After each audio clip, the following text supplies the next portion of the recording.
Well, it's time for the Man Minute, brought to you by the Supply Depot on Ben's on 3rd Street, just south of the underpass there. And joining us in the studio, of course, as he does every week, Kickstand Kaiser. Evidently, we letters to the Man Minute indicated last week that we need to man it up a little bit more. That it was lame-o. After your segment on identity theft, that men need to guard their identity. Apparently, it's not manly enough for some guys out there. What's your buddy's name? At least according to my buddy Prepper Dan. Prepper Okay. Dan. Well, there was a moment there where I thought, well, this is manly. Well, here's how it's manly. Except for the guys who are completely off the grid, your identity's floating out there. But anyway, nonetheless, let's move on here.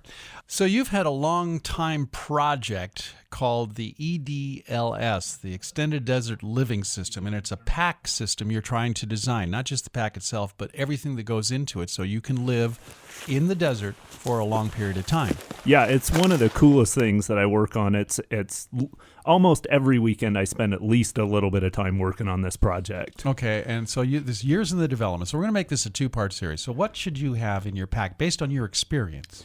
So first, conceptually, the idea was kind of started out of that man fantasy of heading off into the woods with a backpack on your back and living off the land, so to speak. So I really started thinking at one point, man, how does a guy do that, and what do you need? So I just started this process of throwing stuff in a pack, going out in the wilderness with it. Things rough at home? That's what I was thinking. I'm thinking this got started because Mom and Dad dropped them off out in the woods somewhere.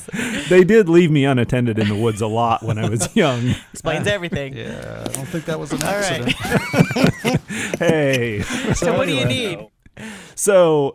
What are your needs? So some of the basics of the system are a tarp to make shelter out of, a good axe, a small packable axe, a knife, things to make fire with, a pot to... The basics. Like a flame log? The basics, Right. Now, when it comes to some of this stuff that we're talking about, is there anything that you would recommend you not bring as far as along those lines? Like, what kind of pot? Obviously, you're not going to carry a cast iron pot with you. Cast iron's not great. It's heavy. Keep in mind that whatever you bring, you have to carry. Yeah. All right. So Tempur-Pedic mattress. How long are we talking the ability to stay out there with? So my perfect scenario... So she's not mad anymore. That could be decades. I may never come back. Ultimately, I use 6 months as the time frame. Wow. So that you can live out of this pack for 6 months? Seriously? Well, I don't know. That's the theory. Yeah. Okay. So what? So here's some things not to carry that I've learned over the years. You got a house in there? Not yet. But Keys I'm trying to another figure out location. how to fit it. All right. So here's some things not to carry in the field. Air mattresses. Oh, yeah.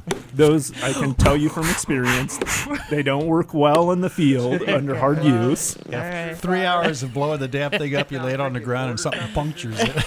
The firearms was an interesting evolution. I started out with M1A, which is a huge, heavy tank of a rifle.